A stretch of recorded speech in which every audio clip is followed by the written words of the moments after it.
नमस्कार दोस्तों, स्वागत है आपका एक बार फिर से आपके अपने YouTube चैनल की ऑफ मैथमेटिक्स में। अब हम आज के इस वीडियो लेक्चर में एक्सरसाइज 1.5 पे बात करेंगे और 1.6 पे बात करेंगे। ठीक है, तो चलिए शुरुआत करते हैं 1.5 का क्वेश्चन नंबर फर्स्ट।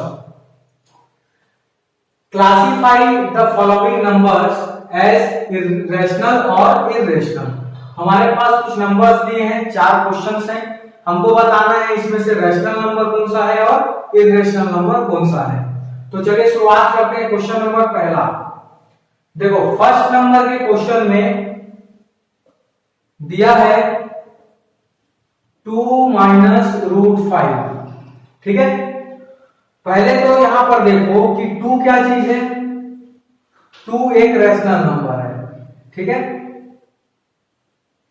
इंटीजर है 2 तो वो ऑल इंटीजर्स आर रैशनल, तो 2 क्या है, रैशनल है। और रूट 5 को हम जान रहे हैं ये क्या चीज है, इरेशनल है। ठीक है, और जब भी किसी भी इरेशनल नंबर का किसी के साथ एडिशन हो चाहे सबट्रैक्शन हो, ठीक है, किसी इरेशनल नंबर का अगर रैशनल के साथ एडिशन हो चाहे सबट्रैक्शन हो, वो ऑल टोटल नंबर क्या बन जाता है, इरेशनल बन जाता है। ठीक है, मतलब पहले वाले का आंसर क्या आएगा, इरेशनल। ये क्या चीज है, इरेशनल है। अब सेकंड में देखो, सेकंड वाला क्वेश्चन लिखा है solution 2 3 plus root 23 minus root 23। ठीक है, इस क्वेश्चन में यहां से दिख रहा है कि plus root 23 and minus root 23 दोनों क्या हो गया, कैंसिल आउट हो गया। तो आंसर क्या बचा, सिर्फ 3। और 3 क्या है, इंटीजर है, मतलब ये एक रैशनल नंबर हुआ। ठीक है, ये हो गया रैशनल। अब देखिए तीसरे वाले में आ जाइए। तीसरा वाला यहीं से देखो 2 रूट 7 अपॉन 7 रूट 7। अगर मैं ऊपर नीचे से रूट 7 और रूट 7 को कैंसिल कर दूं तो रिजल्ट क्या बच रहा है थर्ड वाले में, 2 अपॉन 7। और 2 अपॉन 7 क्या है, p बाई q के फॉर्म में है, where q does not equal to 0 and p और q बोथ आर इंटीजर्स। तो ये क्या होगा, रैशनल हो गया। ठीक है, रैशनल हो गया। अब देखो इसके बाद फोर्थ वाले में देखो नीचे में इंटीजर नहीं है, नीचे क्या है, रूट 2 है, 1 बाई रूट 2। ऊपर रैशनल है और नीचे इरेशनल है। तो इरेशनल नंबर अगर किसी से डिवाइड भी होता है तो क्या बनाता है, इरेशनल ही बनाता है। तो 1 बाई रूट 2 भी क्या होगा, इरेशनल होगा। ठीक है, फिफ्थ वाले में देखो 2 पाई के बारे में हम लोग जानते हैं कि पाई क्या है, एक इरेशनल नंबर है। तो अगर इरेशनल नंबर का मल्टीप्लाई भी अगर किसी से हो रहा है रैशनल से, तो वो नंबर भी क्या बनेगा, इरेशनल बनेगा। मतलब समझे हम लोग यहां से ये चीज कि किसी इरेशनल नंबर को अगर रैशनल के साथ ऐड कर लो, चाहे सब्ट्रैक्ट कर लो, चाहे इनटू कर लो, चाहे डिवाइड कर लो, बनेगा क्या, इरेशनल नंबर ही बनेगा। ठीक है, अब देखते हैं क्वेश्चन नंबर सेकंड। देखिए क्वेश्चन नंबर सेकंड का first 3 plus root 3 into 2 plus root 2। इसको हम लोग को क्या करना है, simplify each of the following expression, सबको सिंप्लीफाई करना है। तो देखो सिंप्लीफाई करने के लिए हम सिंपली इन दोनों का क्या करेंगे, मल्टीप्लिकेशन करेंगे। पहले 3 का मल्टीप्लाई करेंगे दोनों के साथ, तो क्या आ जाएगा, 3 मल्टीप्लाई 2 प्लस रूट 2 प्लस, फिर ये रूट 3 का मल्टीप्लाई करेंगे दोनों के साथ, तो क्या आ जाएगा, रूट 3 2 प्लस रूट 2। अब अंदर इंटू करना है, 3 2 जा देखो 3 2 जा 6, 3 इंटू रूट 2 क्या बनेगा, 3 रूट 2 प्लस रूट 3 इंटू 2 क्या बनेगा, 2 रूट 3। और रूट 3 इंटू रूट 2 करेंगे तो दोनों में रूट लगा है तो अंदर की वैल्यू मल्टीप्लाई हो जाएगी, 3 2 जा 6। तो ये आ गया पहले वाले का सिंप्लीफिकेशन। अब यहाँ पे इससे ज्यादा और सिंप्लीफाई नहीं होगा, क्योंकि देखो 6 एक इंटीजर है और बाकी इसमें से कोई इंटीजर नहीं है, तो यह अकेला रहेगा। 3√2 एक इरेशनल नंबर है और रूट के अंदर 2 है, और रूट के अंदर 2 वाला कोई और टर्म नहीं है तो ये भी सिंगल रहेगा। इसके पास रूट के अंदर 3 है तो रूट 3 वाला कोई दूसरा टर्म नहीं है तो ये भी सिंगल रहेगा, और ये वाला तो रूट के अंदर 6 है ये भी अलग है, तो सभी चीज अलग अलग रहेंगी, एडिशन नहीं होगा। तो ये फाइनल रिजल्ट आ गया। अब आ जाते हैं हम लोग अपने क्वेश्चन नंबर सेकंड में। सेकंड में देखो 3 प्लस रूट 3 इंटू है 3 माइनस रूट 3। यहां पर क्या दिख रहा है, यहां पर हम लोग को कुछ एक ऐसा फॉर्मेट दिख रहा है a plus B into A minus B, दिख रहा है ऐसा। यहां पर हम आइडेंटिटी लगाएंगे सिंस वी नो दैट कि a minus B into A plus B का मल्टीप्लीकेशन क्या होता है, a का स्क्वायर माइनस b का स्क्वायर। ये हम पढ़े हुए हैं identity, a minus B into A plus B क्या होता है, a square minus b square. तो ये भी उसी फॉर्मेट में दिख रहा है तो डायरेक्टली लगा सकते हैं a का स्क्वायर माइनस b स्क्वायर। तो देखो a यहां पर 3 है तो 3 का स्क्वायर माइनस b का स्क्वायर करें तो b कौन है, √3, तो √3 का स्क्वायर। सॉल्यूशन करेंगे 3 का स्क्वायर क्या होगा, 9 हो जाएगा, माइनस अगर √3 का स्क्वायर करेंगे तो रूट हट जाएगा, क्या बचेगा, सिर्फ 3 बच जाएगा। ठीक है, √3 का स्क्वायर का मतलब क्या हुआ, √3 इंटू √3, दोनों में रूट लगा है, 3 और 3 बाहर आके क्या बन जाएगा, ठीक है, 9 माइनस 3 क्या हो जाएगा, 6। तो सेकंड का आंसर आ गया 6। ठीक है, अब जैसे मैंने इस वाले फॉर्मेट को बनाया a plus B into A minus B, इसी के जैसा सेम फोर्थ वाला है। देखो a minus B into A plus B, same इसी आइडेंटिटीज बनेगा। तो ये वाले क्वेश्चन को आप लोग बना के देखिएगा, ये होमवर्क हो जाएगा। अब क्वेश्चन नंबर 3 हम बनाते हैं।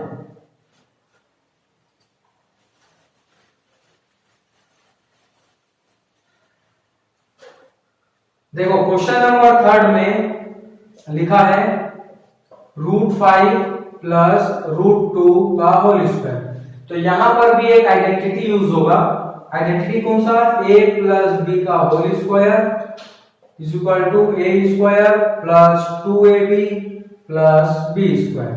ये आइडेंटिटी हम लोग पढ़े हुए हैं तो यहां पर लगाएंगे। देखो a स्क्वायर, तो a कौन है यहाँ पे, √5 है, तो √5 का स्क्वायर प्लस 2ab, तो 2a कितना है, √5 इंटू b कितना है, √2, तो ये हो गया पूरा 2ab प्लस b का स्क्वायर, b कौन है यहाँ पे, √2 है, तो √2 का स्क्वायर।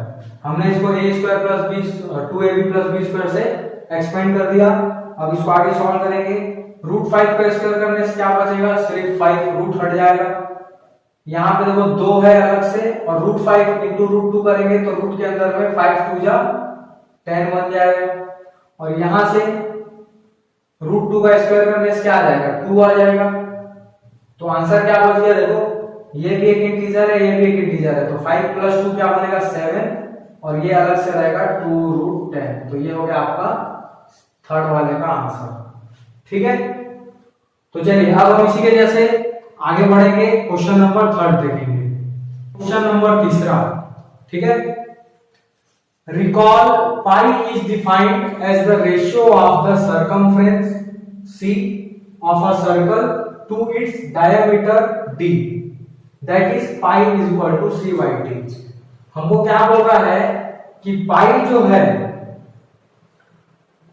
है वो सर्कल के सर्कमफ्रेंस और सर्कल के डायमीटर का रेशियो है। ठीक है, सर्कल के सर्कमफ्रेंस और उसके डायमीटर का रेशियो आप चेक करके देख सकते हो। सर्कमफ्रेंस क्या होता है, 2πr, और डायमीटर क्या होता है, 2r। ठीक है, 2 से कैंसिल हो गया, r से कैंसिल हो गया, क्या मिल गया हमको, पाई मिल गया।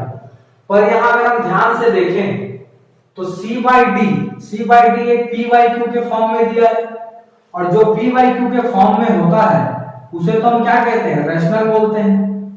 ठीक है, और एक रैशनल नंबर पाई के बराबर आ रहा है, मतलब ये भी रैशनल होगा। लेकिन ये इस बात को गलत साबित कर रहा है, this seems to contradict that the fact that is pi is irrational. ये तो इस बात को गलत साबित कर रहा है ना कि पाई क्या है, इरेशनल है। पर हम मैथमेटिक्स में क्या पढ़े हैं, अब चैप्टर 1 में कि पाई एक इरेशनल नंबर है, और जो जो इर्रेशनल नंबर होता है वो ना टर्मिनेट होता है और ना ही रिपीट होता है। बट यहां से हम इसके रिजल्ट से देख रहे हैं कि ये तो एक रैशनल नंबर आ रहा है, तो how will you resolve this contradiction? इस चीज को आप कैसे बता पाओगे कि पाई अगर यहाँ पे रैशनल रिप्रेजेंट हो रहा है तो उसकी वजह क्या है? ठीक है, पाई इर्रेशनल होता है पर यहाँ पे रैशनल क्यों दिख रहा है? उसकी वजह सिर्फ एक ही है कि पाई की ये जो वैल्यू है वो एक अप्रोक्सीमेटेड वैल्यू है। ठीक है, जब हम स्केल से अपन क्या करेंगे, मेजर करेंगे, स्केल से लेके जब मेजर करने की कोशिश करेंगे तो हमारे मेजरमेंट में कभी भी हम ये मेजर नहीं कर पाएंगे। इरेशनल नंबर तो नॉन टर्मिनेटिंग नॉन रिपीटिंग होता है, तो हम उसको मेजरमेंट स्केल से तो कर नहीं सकते, तो कहीं ना कहीं जाके हम उसका क्या कर देंगे, अप्रॉक्स कर देंगे। तो हम यहां पर ये लिखेंगे कि with help of scale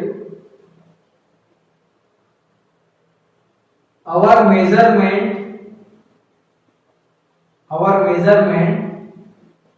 is approximate value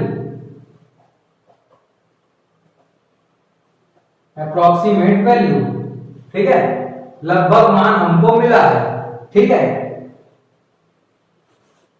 that is Y, इसी वजह से that is why pi represented as a ratio of two rational number।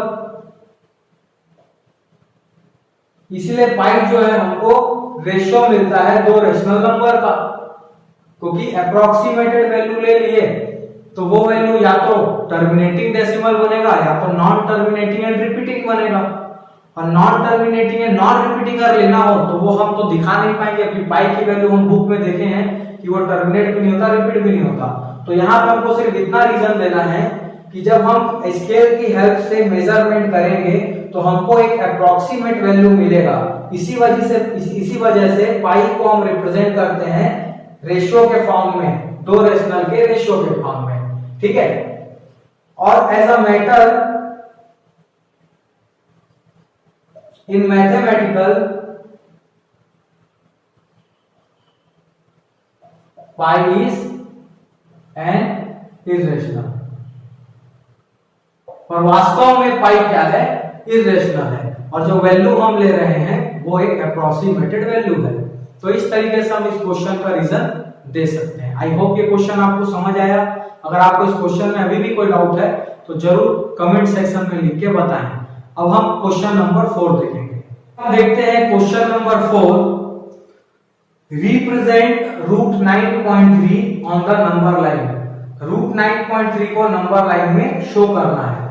तो देखो इसकी स्टार्टिंग हमको कैसे करनी है, रूट के अंदर क्या वैल्यू लिखा है 9.3। ठीक है, तो सबसे पहले हम स्केल से मेजर करके 9.3 का एक लाइन सेगमेंट ड्रॉ कर लेंगे। मान लीजिए हमने ये बनाया ए ओ, ये लाइन सेगमेंट बनाया जो कि कितने का है 9.3 का है। ठीक है, 9.3 का लाइन सेगमेंट बनाने के बाद सेकेंड स्टेप में क्या करना है, इस ओ को 1 यूनिट एक्सटेंड करना है। स्केल से मेजर करके इसको 1 यूनिट बढ़ा लेना है और इस पॉइंट को क्या लेना है बी, ओ से 1 यूनिट एक्सटेंड करना है। इसके बाद ये जो ए से लेके बी तक ये जो पूरा आपको लाइन सेगमेंट दिख रहा है इसका परपेंडिकुलर बाइसेक्टर लेना है। कैसे लेंगे, तो हम इस ए बी का आधा से ज्यादा राउंडर में मेजर करके ए से ऊपर आर्क काटेंगे और ए से नीचे आर्क काटेंगे, फिर उसी रेडियस का बी से रख के एक ऊपर और एक नीचे काटेंगे। ठीक है, तो ये दोनों का जो इंटरसेक्शन पॉइंट हमको मिलेगा इसको हम लोग क्या करना है, ज्वाइन कर देना है। ज्वाइन कर देना है, ज्वाइन करने के बाद जो हमको ये पॉइंट जो मिला इसको आप बी ले लो। ये पॉइंट इस ए बी का क्या है, मिड पॉइंट है। ठीक है, आपको फिर क्या करना है, डी से लेके ए तक मेजर करना है और डी पे अपना राउंडर रख के डीए मेजर का क्या बना लेना है, सेमी सर्कल बना लेना है, जो इस तरीके से बनेगा और बी पे जाके मिलेगा। ठीक है, सेमी सर्कल बना लिए। सेमी सर्कल बनाने के बाद फिर क्या करना है, इस ओ पॉइंट पे आपको परपेंडिकुलर ड्रॉ करना है। आप राउंडर से भी कर सकते हैं, प्रोटेक्टर से भी कर सकते हैं। सपोज हमने यहाँ पे प्रोटेक्टर के थ्रू से यहाँ पर एक परपेंडिकुलर ड्रॉ किया जो कि कहां पे जाके मिल रहा है, ओ पे मिल रहा है, ठीक है, ओ पे जाके मिल रहा है। अब देखो जैसे ही आप परपेंडिकुलर यहाँ ड्रॉ कर लोगे, फिर आपका सिर्फ एक सिंपल सा काम और बचा है, इस बी को आप एक्सटेंड कर दो ऐसे, ठीक है, और ये पॉइंट मान लीजिए ई है, तो सिर्फ आपको ओ से लेके ई तक मेजर करना है राउंडर से, और ओ पे रख के इस तरीके से इसको ये मेजरमेंट लेकर नीचे की ओर इसको ड्रॉ कर देना है। तो ये जिस पॉइंट पे जाके मिलेगा यही होगा √9.3, ठीक है। फिर से एक बार मैं आपको रिपीट कर रहा हूं कि हमने क्या किया। हमने सबसे पहले ए से लेके ओ तक 9.3 का क्या किया, लाइन सेगमेंट ड्रॉ किया, फिर इसको ओ को 1 यूनिट एक्सटेंड कर दिया, आगे बढ़ा दिया। उसके बाद इस AB का मिड पॉइंट निकालने के लिए AB का परपेंडिकुलर बाइसेक्टर लिए, ज्वाइंट किए तो D मिला, जो कि क्या है, AB का मिड पॉइंट है। फिर हमने D से A तक के मेजरमेंट से एक सेमी सर्कल बना लिया। सेमी सर्कल बनाने के बाद इस O पर हमने परपेंडिकुलर ड्रॉ किया, और जैसे ही परपेंडिकुलर ड्रॉ किया तो इस OE मेजर को लेते हुए हमने क्या कर दिया, नीचे आर्क सर्कल बनाने की कोशिश की और नंबर लाइन पर लेकर गए, और नंबर लाइन पे जिस पॉइंट को मिला वो क्या है, √9.3 है, ठीक है। तो इस तरीके से आप √9.3 को नंबर लाइन में शो कर सकते हो। ये अब हम देखते हैं एक्सरसाइज 1.6, ठीक है। 1.6 को बनाने के लिए सबसे पहले हम लोग को एक्सपोनेंट के कुछ नियमों को सीखना पड़ेगा, लॉ ऑफ एक्सपोनेंट, जो हम पुराने छोटे क्लासेस में सीखे हुए हैं। तो एक बार रिवाइंड कर लेते हैं। लॉज ऑफ एक्सपोनेंट,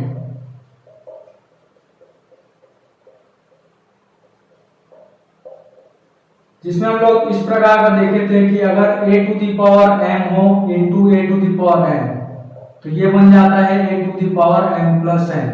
अगर दो एक्सपोनेंट का बेस अगर सेम हो और इंटू हो तो पावर क्या होता है, ऐड होता है, ठीक है। सेकंड, अगर a⁴m और a⁴n डिवाइड में हो तो a⁴m-n हो जाता है। अगर सेम दो एक्सपोनेंट का बेस सेम हो और डिवाइड हो तो पावर माइनस हो जाता है, ठीक है। अगर a⁴m का होल पावर में n हो तो पावर क्या हो जाता है, इंटू हो जाता है, ठीक है। और हम कुछ इस प्रकार से भी सीखे हुए हैं कि a⁴ अगर -m हो, अगर किसी का पावर अगर नेगेटिव हो तो हम उसको 1/a⁴m लिख सकते हैं, ठीक है। और भी बहुत सारे एक्सपोनेंट होते हैं, जैसे कि अगर किसी का पावर हमको 0 मिल गया तो उसकी वैल्यू 1 हो जाती है, ठीक है। हाल फिलहाल हमारे इस एक्सरसाइज को करने के लिए इतना जो एक्सपोनेंट के लॉ हैं ये सफिशिएंट है। तो चलो स्टार्ट करते हैं। पहला क्वेश्चन देखो, फाइंड 64 पावर में 1/2, ठीक है।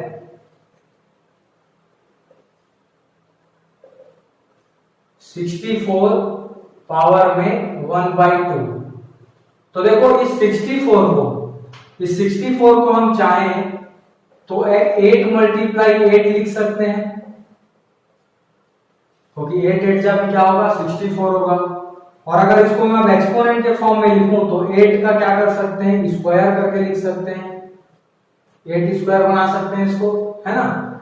अब यहां पर ये वाला नियम लगाओ कि अगर किसी का पावर है और उसके होल पावर में n है, मतलब a⁴n होल पावर n होता है तो पावर क्या हो जाता है, इंटू हो जाता है। तो सेम चीज यहां पे लगाएंगे, देखो 8 का पावर 2 × 1/2 ऐसा कर सकते हैं, ठीक है। तो देखो दोनों ये पावर में 2 और 2 कैंसिल हो जाएगा, तो पावर 1 हो गया, आंसर क्या आ गया आपका 8, ठीक है, इस वाले लॉ का यूज करके।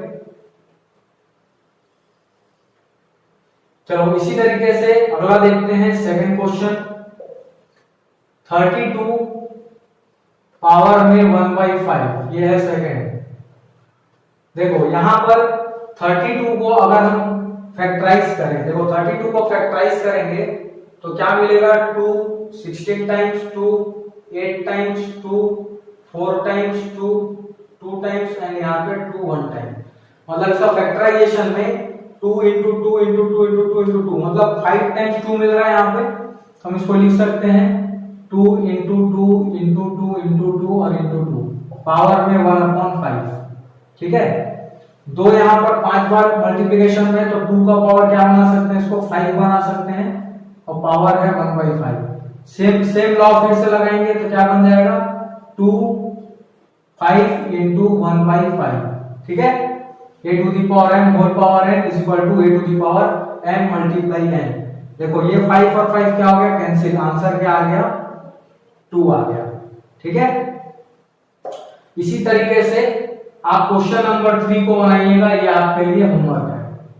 ठीक है, चलो क्वेश्चन नंबर हम सेकंड देखेंगे। देखो क्वेश्चन नंबर सेकंड का पहला क्वेश्चन है 9 होल पावर 3/2। ठीक है, सेम काम करना है यहां पर भी। 9 को हम क्या लिख सकते हैं, फैक्टराइज करेंगे तो 3 इंटू 3 लिख सकते हैं पावर 3/2। 3 इंटू 3 को हम क्या बना सकते हैं, 3 का पावर 2 और पावर में 3/2। सेम ये वाला लॉ फिर से लगाएंगे तो क्या बनेगा 3 का पावर 2 इंटू 3/2। ये 2 और 2 कैंसिल हो गया, सिर्फ क्या बच गया 3 का पावर में 3 बच गया।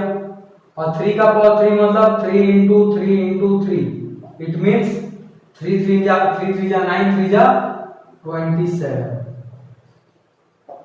ठीक है, ये चीज समझ आई आपको। अब देखो इसी तरीके से अब हम लोग क्वेश्चन नंबर देखते हैं थर्ड वाला, इसको आप बनाएंगे, ये होमवर्क हो गया आपके लिए। थर्ड वाला देखते हैं। थर्ड क्वेश्चन देखिए, इसमें क्या है 16 पावर में 3/4। ठीक है, 16 को हम क्या लिख सकते हैं, मल्टीप्लाई मतलब फैक्टराइज करके 2 इंटू 2 इंटू 2 इंटू 2 पावर 3/4 कर सकते हैं। ऐसा फैक्टराइजेशन के बाद आएगा 2 2 जा 4 4 2 जा 8 8 2 जा 16। तो अब इसको हम लिख सकते हैं 2 का पावर में 4 और होल पावर 3/4। ठीक है, तो देखो इसी लॉ से क्या बनेगा 4 इंटू 3/4। ये 4 और 4 कैंसिल हो गया, क्या आ गया 2 का क्यूब आ गया। और 2 का क्यूब का मतलब हुआ 2 इंटू 2 इंटू 2 मतलब 8। ये हो गया आपका आंसर। ठीक है, अब देखो लास्ट क्वेश्चन फोर्थ वाला देखेंगे। देखो फोर्थ क्वेश्चन में क्या है 125 पावर माइनस 1/3। तो 125 पावर माइनस 1/3, तो यहां पर कौन सा लॉ लगाएंगे, सबसे पहले इस पावर के माइनस को हटाना है। तो यहां पर देखो फोर्थ वाले में जब भी किसी का भी पावर माइनस में होता है तो हम उसको 1/a⁴m लिख सकते हैं। तो यहां पर भी सबसे पहले हम लॉ लगा के इसको 1/125 पावर प्लस 1/3 कर सकते हैं इस वाले लॉ से। पहले माइनस में था 1 करके पावर प्लस कर दिए। अब जब 125 को आप एक्सपांड करोगे तो देखो क्या मिलता है 125, 5 से करो 5 2 जा 10, 5 5 जा 25, 5 5 जा 25, 5 1 जा 5। 5 का 3 टाइम्स आ रहा है मल्टीप्लाई 5 इंटू 5 इंटू 5 पावर 1/3 हो गया। ठीक है, तो इसको हम क्या लिख सकते हैं आगे 5 का पावर 3 बना सकते हैं। 5 का पावर 3 बना के होल पावर 1/3 कर सकते हैं। ठीक है, तो आगे लॉ लगाएंगे तो ये क्या हो जाएगा 3 इंटू 1/3 हो जाएगा। दोनों का 3 3 कैंसिल हो गया और आंसर क्या बच गया खाली 1/5 बच गया। ठीक है, इस तरीके से हमने दोनों क्वेश्चन देख लिया। अब आइए देखते हैं क्वेश्चन नंबर थर्ड। आइए देखते हैं क्वेश्चन नंबर थर्ड। सिंप्लीफाई, ये कुछ क्वेश्चंस हैं, इनमें भी एक्सपोनेंट का यूज होगा जो हम यहां पर लिखे हैं। देखो सबसे पहला क्वेश्चन, क्वेश्चन नंबर फर्स्ट में लिखा है 2 का पावर 2/3 इंटू 2 का पावर 1/5। ये दोनों एक्सपोनेंट के बीच में क्या है मल्टीप्लिकेशन है। तो यहां पर पहले वाले से इसको कंपेयर करो। अगर दो हमारे पास एक्सपोनेंट हैं जिनमें दोनों का बेस अगर सेम है तो और मल्टीप्लीकेशन है तो पावर क्या होगा, प्लस होगा।